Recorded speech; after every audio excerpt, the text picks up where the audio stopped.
As climate change continues to have a devastating impact across Africa, the United Nations warns that global temperatures will remain above average this year.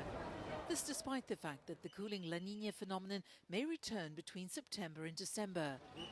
The World Meteorological Organization says that after a brief spell of weak La Niña conditions, neutral conditions have persisted since March. La Niña is the natural cooling of the tropical equatorial ocean. As a result, it shifts the weather pattern in different places, mainly in the tropics, but not only. Now, when we have La Niña, what tends to happen in some region, let's say Australia, let's say West Africa, let's say Colombia, it corresponds with wet condition.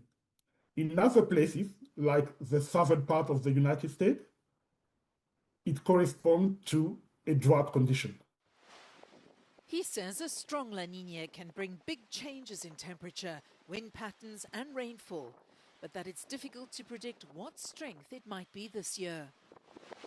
We need to be cautious here because the one thing our report is doing is to indicate when La Niña is likely to emerge, but what we need to clarify is how strong will be La Niña. We don't know yet because it's too early to try to give an indication of the strength, because depending on the strength, although every La Niña event has its own consequences, but if we are facing a strong, a medium or a weak, the response will be different or the impact will be different.